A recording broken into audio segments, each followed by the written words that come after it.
Hello, and welcome to Stretching the Word. I'm your host, Sister Valerie, and not today, devil, just not this year.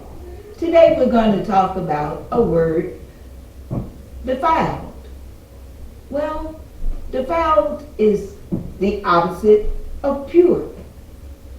Defiled means tainted, spotted, corrupt, stained, evil, whatever you can think of that is the opposite of the will of God and against God's laws, classify it under defiled. So, there you have it. Let's see what the Bible has to say about the word defiled. Let's go to Mark, the 7th chapter, verse 15.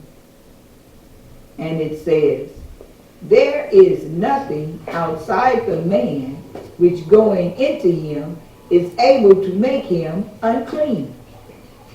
But the things which come out of the man are those which make the man unclean." And Jesus spoke this because some people was up in arms because his disciples had went to eat and they hadn't washed their hands. So they was all, oh, what? Look at his people. Look at his disciples. They don't even wash their hands before they eat. And we are like that today as well. If we think somebody ain't washed their hands, oh man, you didn't wash your hands, man? Come on now. We supposed to wash our hands often. We supposed to wash them for 20 seconds. You got to work that good lather up and all of that stuff. And the hand sanitizer and all of these things came into play, especially during the coronavirus time. Everybody was on, wash your hands real clean and this, that, and other, and don't touch and don't do this and don't do that. But then Jesus came back and said, there is nothing that can go into your body that can make you unclean. Not even chitlins.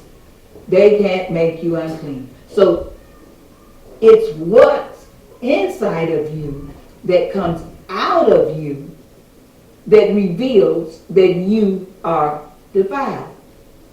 Why? Because the things come out of your heart, the things in your thoughts and your mind, those are the things that bring forth a spirit of defilement. That's what makes your temple, which is your body, that's what defiles your body. So now that Jesus has made it clear that, because you don't wash your hands, that's not going to defile you.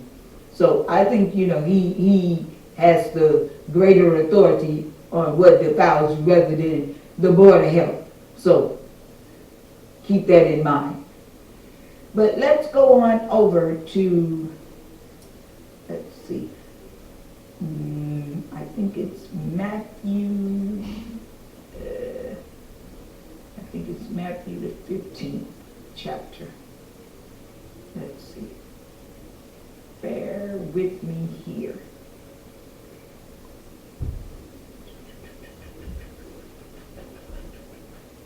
Yes, let's try Matthew, the 15th chapter, and we'll see what it talks about. Okay. Yep.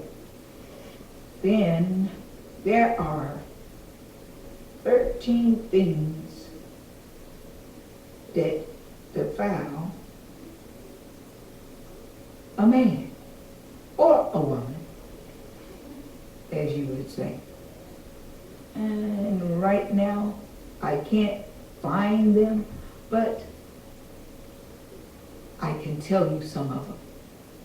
Adultery, fornication, lying, stealing, deceitfulness, and there are 6 or 7 more.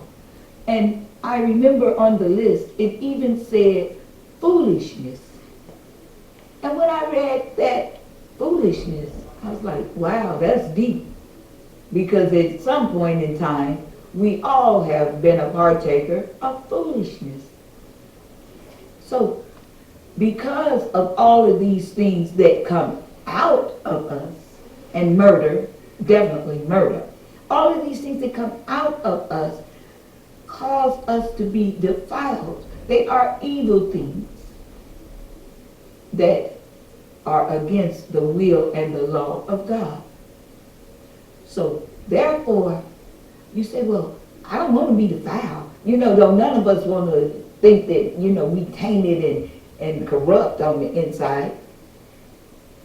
And even if you don't commit all of these things, if you just commit one, then you have still defiled your temple, which is your body.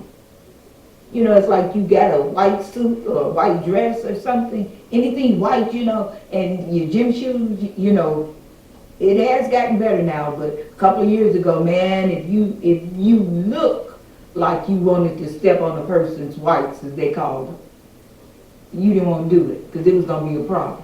But you don't want to wear that. If it's got one tiny little spot, you be like, no, that's taint, no, that's spotted, that's dirty. I can't wear that, that ain't white.